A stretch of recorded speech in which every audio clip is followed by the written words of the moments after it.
Okay. All right, here we go. All right, welcome everyone to Sustainable Braintree's annual meeting for 2022. Today is November 10th, and I'm going to click on the next slide here. We're going to go through our agenda.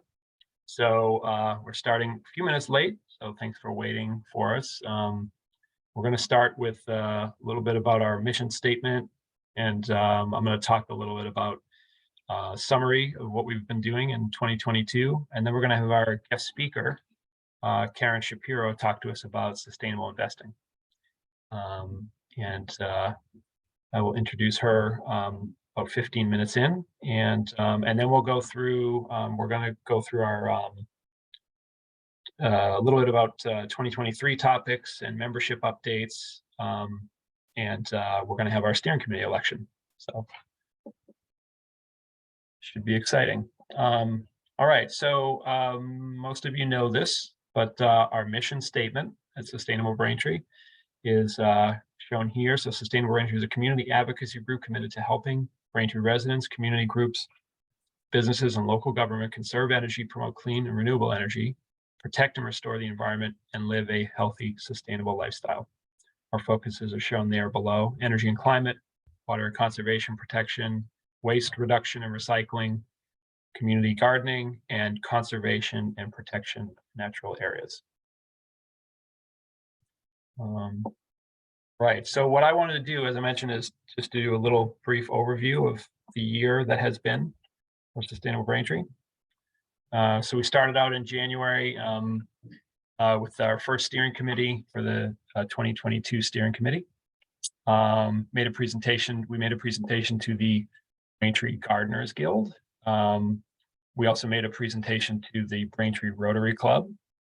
And Perkins Park Community Garden opened in April. And then on April 14th, we had our first virtual presentation from Blue Stem Natives in Norwell, which was creating wildlife-friendly green spaces. So it's a lot about native plants and in what we can do with native plants in our own spaces, gardens, and the like. Let's see. Next, in May, we had another steering committee meeting. We wrote a letter of support for a for a fish ladder that's going to be installed in the Smelt Brook. And you can see that top photo on the top right is the perched culvert at on the Smelt Brook near the landing. It's about a 6-foot drop, so it's kind of hard to tell that scale, but fish can't get up that 6-foot drop into that perched culvert. So fish ladder will be doing that, and this has been a long-term project that a lot of you have probably heard about. We gave our scholarship to Diksha Kavalapara in May. So she was the BHS senior, awarded our annual $1,000 scholarship. We did a 4-river estuary tour in real life. That's a photo you can see of it. We held a virtual presentation where we hosted the Woods Hole Oceanographic Institute. Just a little snapshot from there. And then we had another steering committee meeting. In August, we actually had a steering committee cookout, which is a vegetarian cookout. And that was pretty fun. It was nice to get together in real life. But then we went back to virtual life again with another steering committee meeting. We had a couple of a couple of times we were at the farmers market. You can see a photo there from one of them. And that was kind of publicizing our virtual presentation for September, which was starting a plant-based diet, which was Louise Quigley presented that. Did a great job. And we're at the farmers market again. And here we are, not December 9th, but nonetheless, we're at our annual meeting and going to hear a presentation about green investing. Next, Susanna, you want to unmute and I can just flip through the slides for you and you can talk over them? Sure. Can you hear me? Okay. Yep, I can hear you great. Okay. Okay, yeah. So we are Perkins Park Community Garden. This was our 13th season under the umbrella of Sustainable Braintree. For anyone who's not familiar with us, we're located in the upper portion of Jonas Perkins Park, at the intersection of Commercial and Liberty Street, not too far from Weymouth Landing.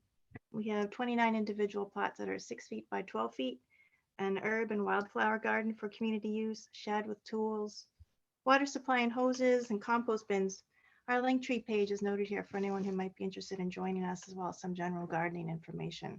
Try to update that seasonally and keep it curated. Next slide.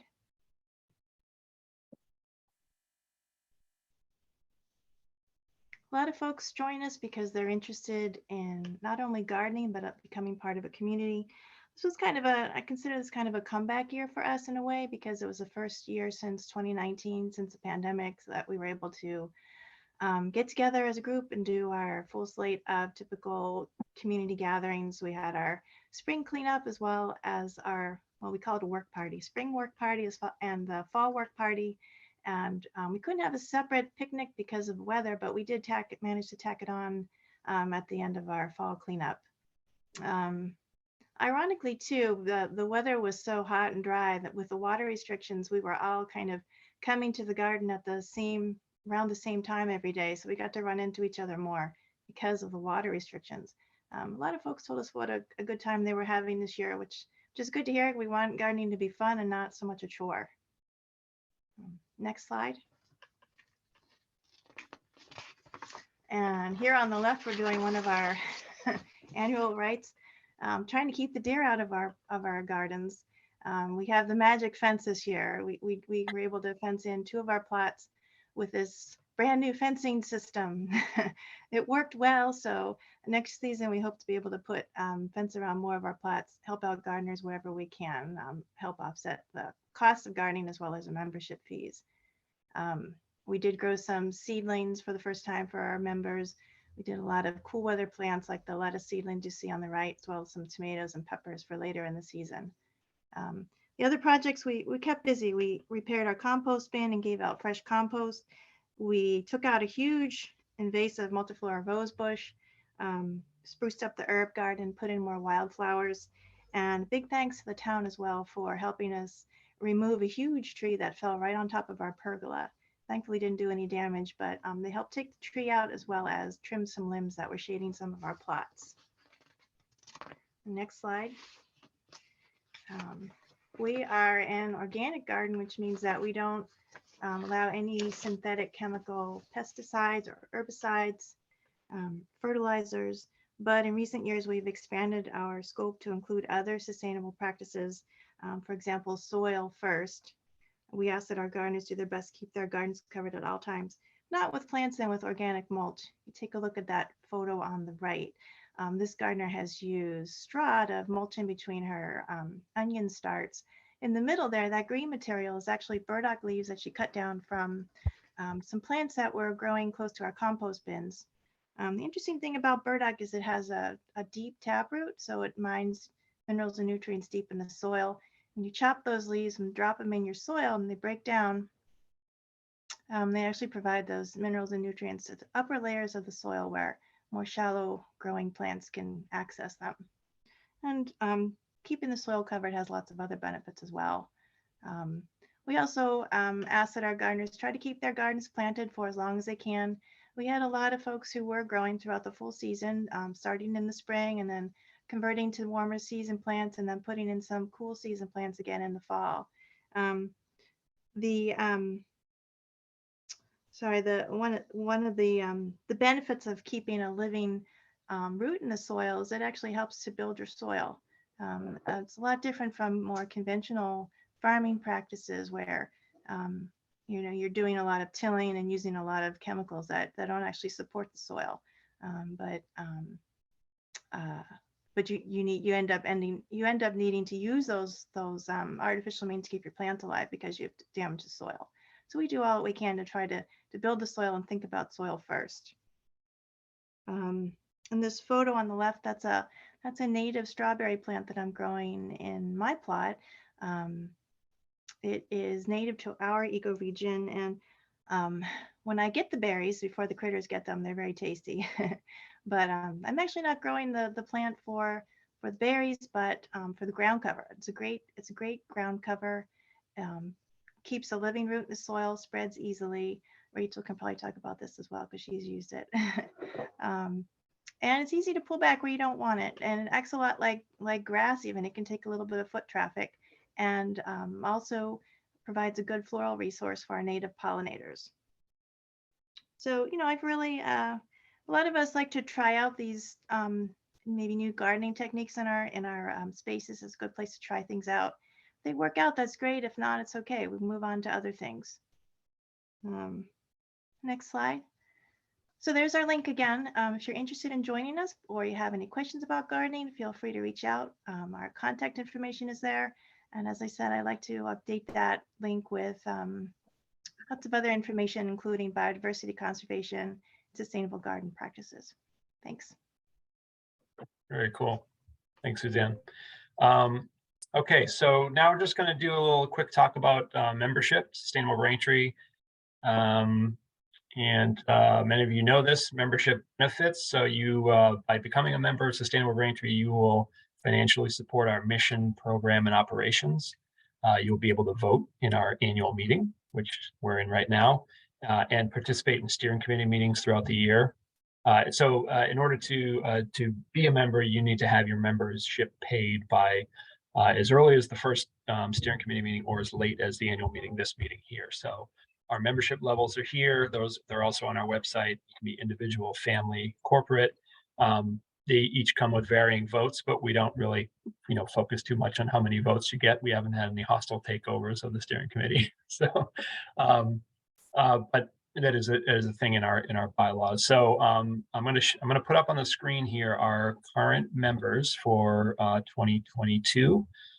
So you can see all the names here. So these are people that have become members in 2022. So the membership is annual. So it's not a lifetime membership. So if you say you wanted to be on the steering committee, you would have to become a member in 2022 to be able to run for the steering committee in 2023. So I bring that up because we do have a 12-person steering committee that we're going to be voting on today. We have a full slate.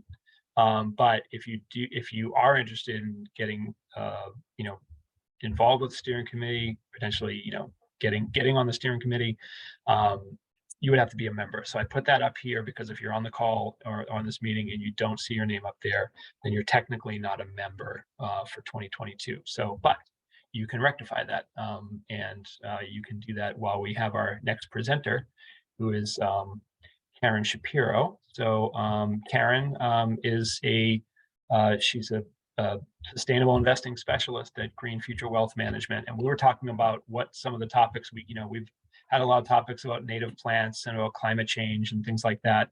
And one of these, I think at one point we were talking about, well, everyone's really busy. There's only so much that we can do in our spare time, and this, sustainable investing is a way that you can, especially if you're someone that doesn't have a lot of time, you can, learn about this, look into it, and kind of, put your money where your heart and your passion is. So, Karen, I'm going to turn the screen over to you. I'm going to make you the host. Can you hear me, Karen? Yes. Okay, great. And we can hear you. So that's excellent. And I'm going to go ahead and find you on my list.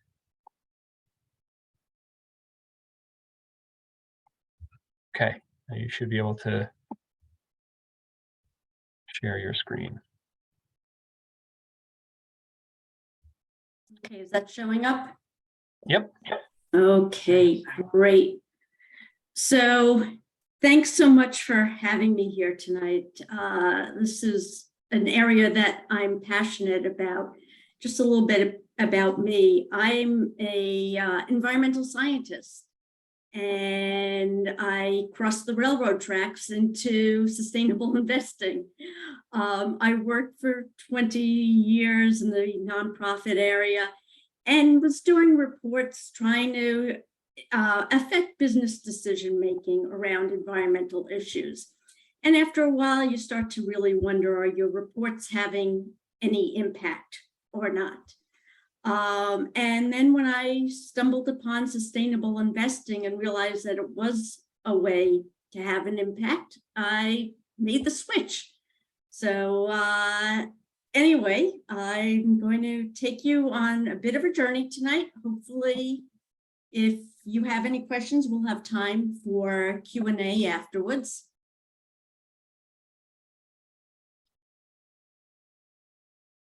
Oh, that's just who I am. And of course, I have to do the disclaimer, mandatory language. Okay, you are all speed readers, so I'm sure we can go ahead.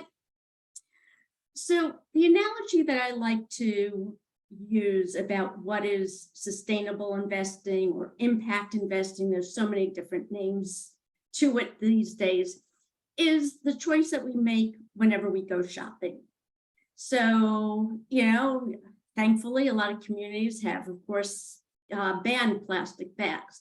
But in the past, that was one of the things that you could pick was a plastic bag or a paper bag when you checked out. Well, then we all started to use our reusable bags, which is best. So we were making an environmental decision without even necessarily realizing it, but having an impact. Well, that's kind of the same principle and idea behind sustainable investing. So what I hope to cover tonight is these 4 things. Showing how you can invest with your values through knowing what you own, using your purse strings, and then ultimately that you can do well by doing good. And I've always liked this quote from Bill McKibben: if it's wrong to wreck the planet, it's wrong to profit from the wreckage. So what you're starting out by doing when you think about sustainable investing is what matters to you. Do you want guns in your investment portfolio or tobacco? Do you want big agriculture in your portfolio? Deforestation? Or alternatively, do you want to be supporting companies that are doing regenerative agriculture, organic agriculture, as you can see here, the renewable energy, boards, corporate boards that include women in them. So that's sort of the first step, is deciding what it is that matters to you. The second thing is then for what you currently own. Everybody, I think, tends to toss a prospectus from a mutual fund aside. Thankfully, actually, nowadays it's sent via email. But this is an example of the prospectus from the Fidelity Sustainable U.S. Equity Fund. What they are telling you here is what their philosophy is about investing. And as you can see, they talk about environmental criteria. If something didn't have, if a mutual fund, for example, didn't have this type of language, then you might think it's not really being covered. But the best way to know what you own is to really go and dig a little deeper. It's not all that deep, and it is actually a way to bypass reading the prospectus. And this presents it in, I think, a more visual way, is to know what you own by using some online resources. There is a nonprofit group called As You Sow. If you're interested in this topic, I highly recommend going to their website. There's so much information available. One of the things that they offer is that you can type in the name of a mutual fund, and it gets a scorecard based across these various issues that you can see. So for the environment, fossil fuels and deforestation, social, which includes things like civilian firearms as well as military weapons. And their database will then grade each of these aspects. So here we are with a fund that has sustainable in its title that had verbiage in their prospectus about environmental issues. And then as we come over here to look at their scorecard, it's like fossil fuels, D. These grades are based upon how much the monetary value of oil and gas companies in their portfolio. So, you know, there's some good things, gender equality and civilian firearms. But, you know, for me personally, I always look to these two because that's what's near and dear to my heart. That should not be the, that should not be the Fidelity Sustainable U.S. Equity Fund. I am sorry.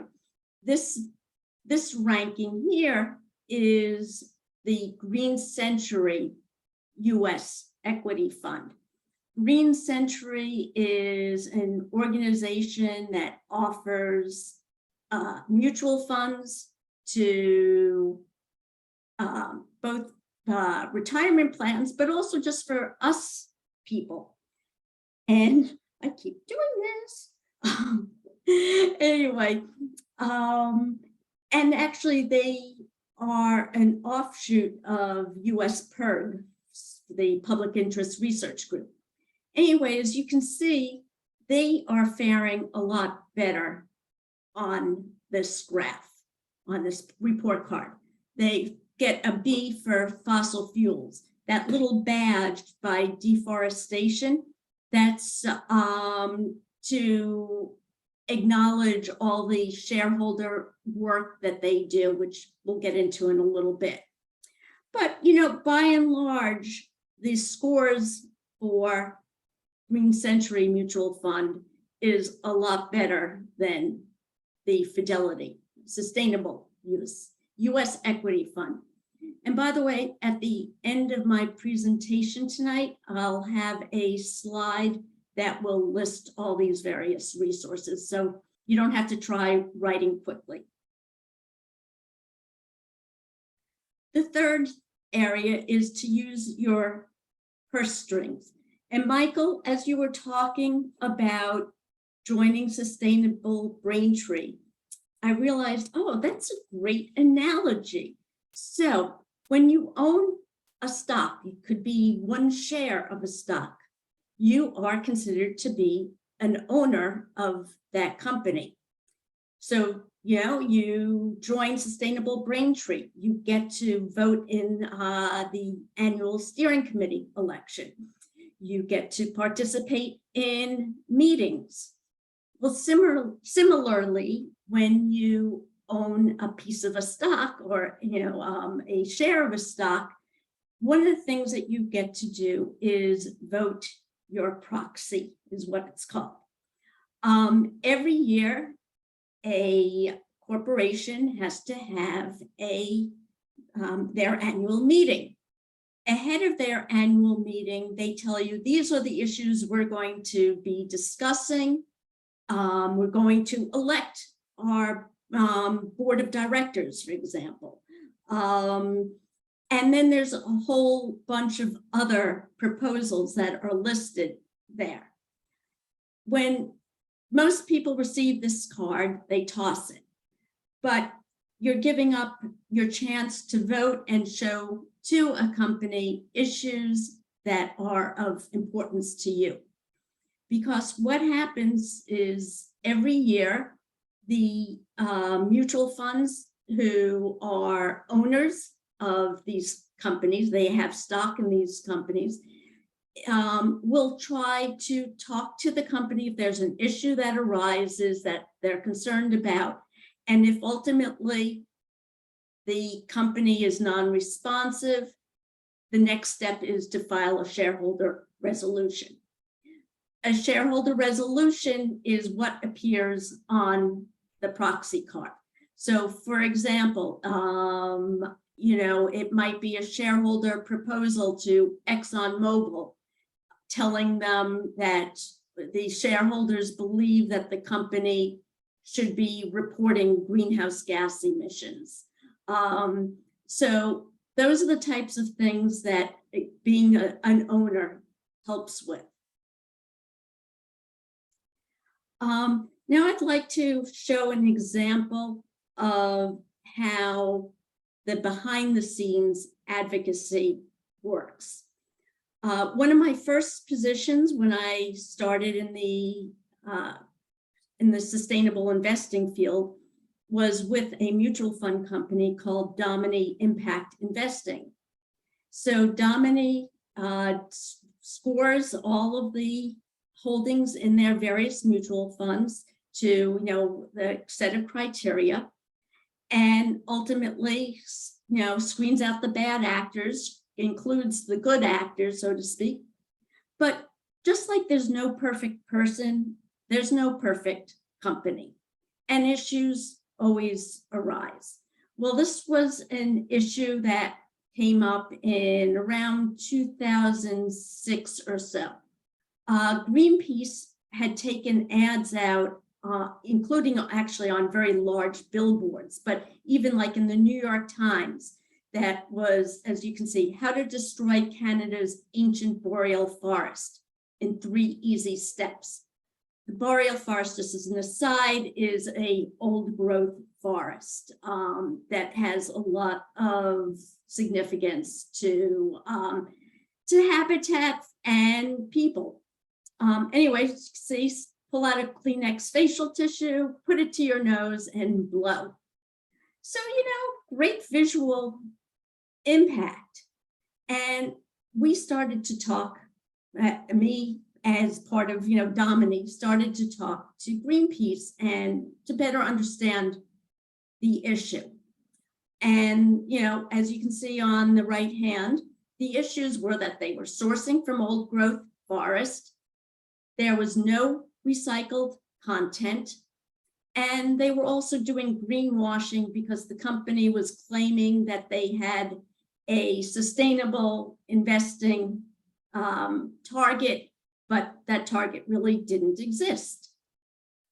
So what we ended up doing was Domini Impact Investments, along with similar types of mutual fund companies, pulled our resources together and put forward a shareholder resolution to appear on the company's annual meeting proxy.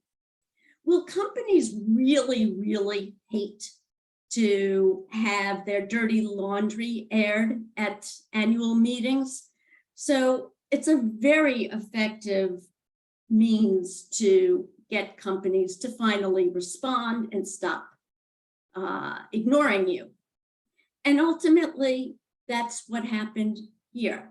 So with myself and the other shareholder groups, worked with both Greenpeace and the company to broker an agreement.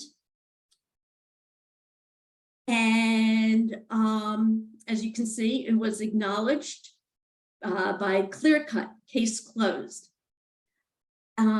So Kimberly-Clark committed to environmentally responsible sourcing of the fiber that it uses in their tissue products, and actually lots of other products as well.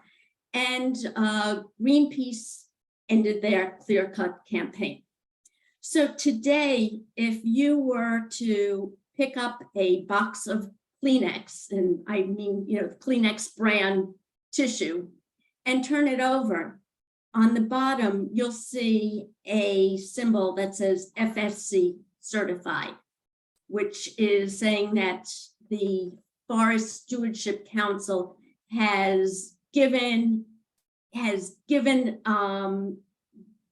views as to the forestry that's being practiced to get the pulp, and that it's acknowledging that it's coming from an environmentally responsible source. And that label up on the bottom of the Kleenex tissue is the result of this campaign. So there's been the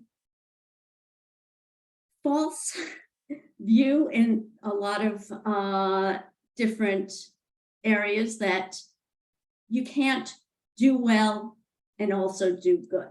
So for the longest time, various stock analysts and advisors, financial advisors said, okay, well, yeah, you can put your money in responsible, what you consider responsible companies, but you're just not going to make any money by doing it. Or, there's also been the claim that, well, so I'm going to maximize my profit by investing, and then that profit will be given to environmental groups, which of course gets back to Bill Kibben's quote.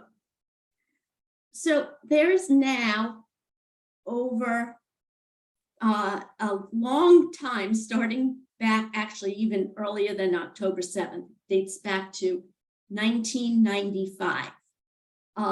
3 people, K for Peter Kinder, L for Steve Leidenberg, and D for Amy Dominy, of where I worked. They decided, if we want to see how ultimately in the long run companies are going to do by aligning what they're doing with environmental and social concerns, we have to have a way to measure it. Well, if you open up a newspaper to the business section, there's always various indices that get reported, like, for example, the Dow Jones Index, the S&P 500 Index, which is the 500 biggest companies in the US. They instead came up with what they called the KLD 400 Social Index. So this includes 400 companies that are practicing sustainable and good investing. They're a good investment, rather. They're companies that are being responsible. And as you can see, there's an overlap here of a blue line and a yellow line. The yellow line is an index that tracks, the whole basket of stocks and performance. The blue line is what is tracking the sustainable companies. Well, what I find very interesting when I show this to people, they're usually in disbelief, because this runs counter to the falsehood that you can't make money by doing good.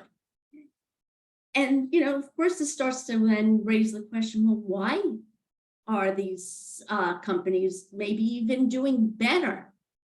And a lot of research has gone into that question. And essentially what it is that by considering the environmental social criteria in a company, you're investing in companies that are, more on the forefront of preventing problems, and also they're more on the forefront of developing solutions. So ultimately, you're investing in better companies. So the other issue that, or other falsehood that gets raised a lot is, well, sustainable investing is just a fad. It's going to go away. All the earth crunchy people will decide it wasn't a good idea. Well, this graph shows the growth of sustainable investing since 1995. And as you can see, since 2012, it's been a large increase. And what's interesting is that a lot of mutual fund companies who were the naysayers about, oh, you know, this type of investing doesn't work. You're not going to make money. You can't do it. Well, now they're all running out and presenting their own versions of what they call sustainable mutual funds. And as we know, seeing from the scorecard for one of the Fidelity funds that has sustainable in its title, at times it might be not quite what you think it is when you're investing. So just to back up for 1 second to say, why am I focusing on mutual funds? The reason why is the majority of people who do investing do it through mutual funds. The majority of people who do investing also are invested through their retirement plans. If you're so lucky to have such a thing.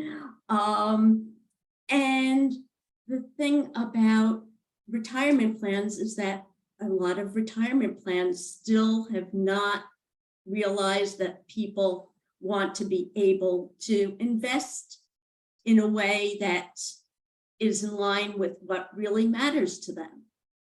So one of the things that you can do is, besides, you know, looking at what you own, is also trying to start up conversations with the HR department. You know, try to encourage your other colleagues to raise concerns.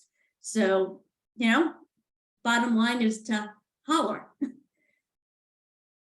So going to do questions, but also, as I promised, here are the resources that are, I think, top of the line for getting information about this topic.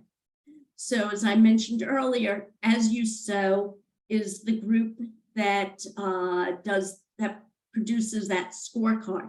And there's lots of information on their website.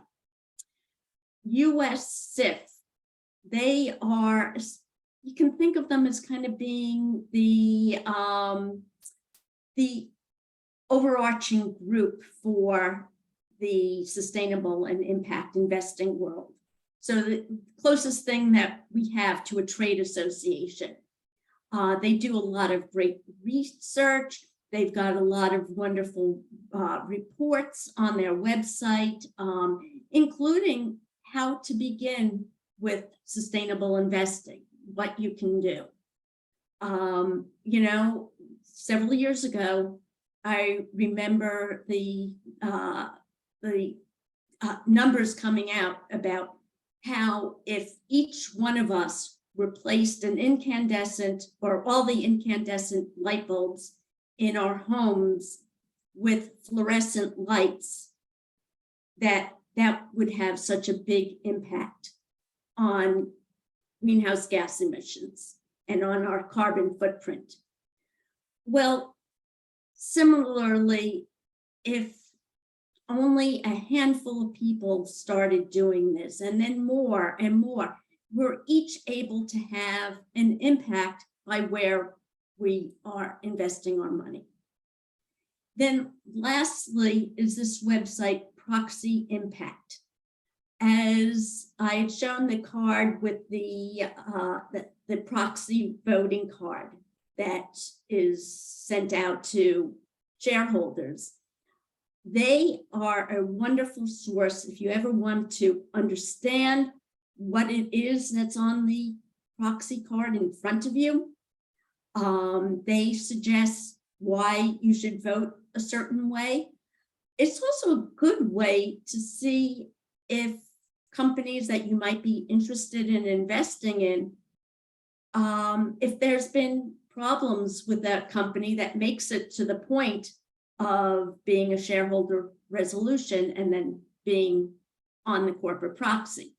So, you know, if you start seeing a company with a lot of shareholder proposals on their proxy, that's a good sign that they're not listening to their shareholders. So with that, I'd like to open it up to questions. I know, you know, I went fast, but I'm happy to answer any questions. Thank you so much, Karen. So I'm Rachel Horak, and I'm gonna do your Q&A with you today. I'm the Vice Okay. President of Sustainable Braintree, and wow, I am You want learning me to so stop much. sharing? I'm sorry. Yeah, go ahead and stop sharing. Okay. Yeah. So I took a look at the KLD 400, and it said the top 10 constituents. So I'm going to guess that's the highest weighted percentage of the holdings in the KLD. Microsoft, Tesla. I don't know what I think about that these days. Alphabet, Visa, Procter & Gamble, Home Depot, MasterCard. So am I reading this right, that those companies that are at the top of the KLD 400 are the most environmentally friendly? So what they are trying to do now, it doesn't indicate that they're the best companies from an environmental standpoint. The things like, S&P 500 index, they are taking companies from lots of different industry sectors and using the results of those companies in reporting how the market's doing. And a certain percentage will go to technology, a certain percentage will go to the energy, certain percentage will go to consumer goods, etc. So what they are doing in this index is trying to recreate the type of weightings that are in the S&P 500, so that you're comparing apples to apples, and nothing to deal with, of course, necessarily owning Apple stock. Thanks. Okay, so I'll read you a question from Phoebe.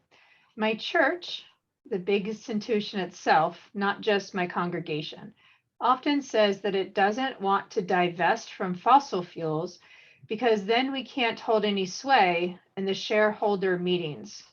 What are your thoughts from your expertise about that perspective? So when I was at Domini, we were part of this group called Interfaith Center for Corporate Responsibility. And it was the faith-based community coming together to work on these issues. This back in 2005, there was a push on ExxonMobil to change up their business model. It's now 2022. I don't see much of a change. So yes, you can get a voice with the company. Theoretically, they're supposed to listen, but they don't necessarily have to act upon it. And in the case of my own personal opinion, in the case of the large oil and gas companies, their mandate is, drill, baby, drill. And that's the whole basis of their industry. And if they were to stop drilling tomorrow, what are they going to do? Yes, they're making investments in renewables, but by and large, the moneymaker is oil and gas. So that's why I think that cases like that with divesting is more impactful than trying to hold sway over companies. Thank you. I hear a lot Actually, of to add to that, Go ahead. one of the impact areas that, or ways that the sustainable investing community had an impact was by divesting of companies who were doing business in South Africa. And that has always been held up as the model of what you can do with shareholder strength and power. I hear a lot of college campuses, student bodies putting pressure on upper administration to divest their endowments from fossil fuels or in accordance with social justice principles. And so I think that's a really good point to make. Next And it's question. actually working. I was doing some work with pressing Harvard University to divest. And for the longest time, they were dragging their feet about it. And now they're finally doing it. Score. Next question is from Mike. Can you talk about the new SEC rules on ESG reporting and how it will impact companies across the board? And so SEC, Security and Exchange Commission, but I don't know what ESG is. Maybe you can clarify. Okay, so one of the acronyms that gets used for talking about impact investing is ESG. It's for E for environment, S for social, G for governance. And governance is one of the areas that I think a lot of people aren't as familiar with. Governance includes things like having a board that is diversified across all sorts of stakeholder groups, and that's diversified by gender. So that's the type of thing that would fall in the governance area. And the S is issues like, how do you treat employees? How do you treat the communities in which you act, in which you're located? And the E is pretty much self-explanatory, E for environment.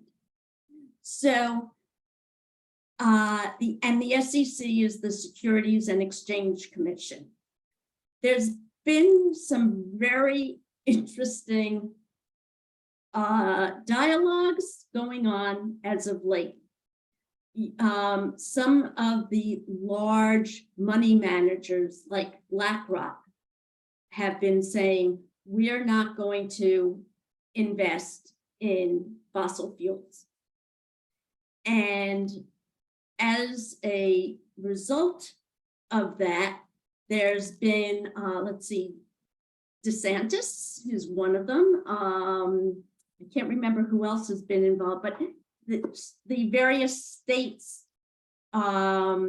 governments are saying, okay, well, if you're not going to invest in these areas that we think there should be investments in because you're giving up returns, then we're not going to use any of your funds in our state retirement plans.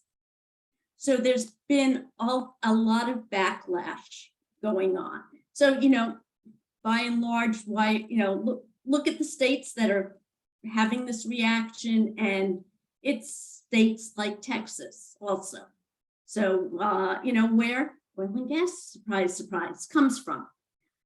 Then the other push has been to get ESG recognized as being part of the framework for evaluating companies. So there's, all sorts of financial frameworks for looking at companies to decide what's a good investment, what's not a good investment. And a lot of times ESG is kind of an afterthought. Well, going back to the slide that I showed about who ends up, performing better, and it's the companies that are encompassing ESG. The whole idea is that it shouldn't be an afterthought, it should be included, part of the whole package. And whether or not, this should be what companies get evaluated on has been discussed for quite a number of years, and it gets kicked around within the SEC. And as you can imagine, it largely depends upon who's in the White House. So under the Trump administration, there was a lot of pushback at the SEC, and being the SEC saying, no, in fact, if you judge investments by not only their financials, but also on their environmental and social performance, that you're not looking out for the investors. So Mike, I hope I answered your question. There's, lots of things going on the political spectrum with ESG.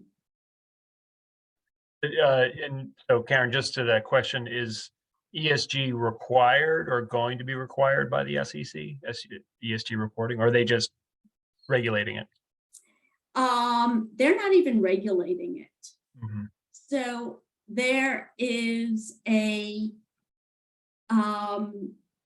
it's called SASB, Sustainable, don't remember what the acronym is, but essentially it's the alternative to the boards that devises how financials should be reported, that standardizes it. That's what enables you to look at a company's annual report and compare them to somebody else. What SASB is trying to do is to develop a framework that would not only include the financial data, but also ESG type of data. But at this point, it's not legally required. If it ever became legally required, I'd be shocked. What we can best hope for is that it can be acknowledged as another way for evaluating companies. It's to look beyond, the financials, just go beyond the dollar signs.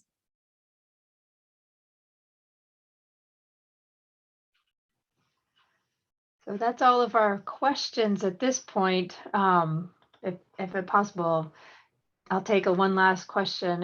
In your opinion, what's one or two companies that you think are doing a phenomenal job at being environmentally friendly? That's a very good question.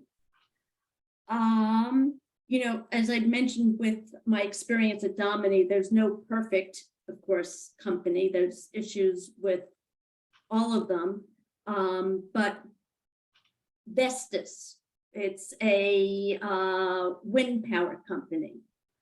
And, that's an alternative investment to own in the energy pot of where you invest your money. There have been, they're not a public company, but there was very interesting reading recently that Ocean Spray has been working with its largest cranberry producer in, I think it was Michigan, on regenerative agriculture. So, those are some of the things that have been, that I look to as, being able to hold up and saying that they're good companies. The other one actually too is, well, no, they're no longer, sorry. The company I was thinking of was bought out. And, if I could just actually get back onto the soapbox for a moment. It's not only a matter of investing your dollars in the stock market. There's also buying bonds, especially municipal bonds. And there is a mutual fund company called CCM, Community Capital Management. What their mutual fund does is it pools investor money to buy bonds that have an impact. And they actually rate bonds according to that impact. And every bond has to have at least one of those impacts. So impacts are addressing housing needs in low-income areas, developing infrastructure so that there is healthy food available in communities, et cetera, et cetera. So, it's another way of having an impact. That's excellent. this point, we're all gonna give you a round of applause. It was so fabulous. We really appreciate your time and your effort being with us, Karen. Oh, no problem. As you can tell, hopefully, this is my passion. So at this point, Mike, can you get the host back? And then the last part of our presentation today will be steering committee elections for 2023. And we're going to take a sneak peek of what we have going on in the next calendar year.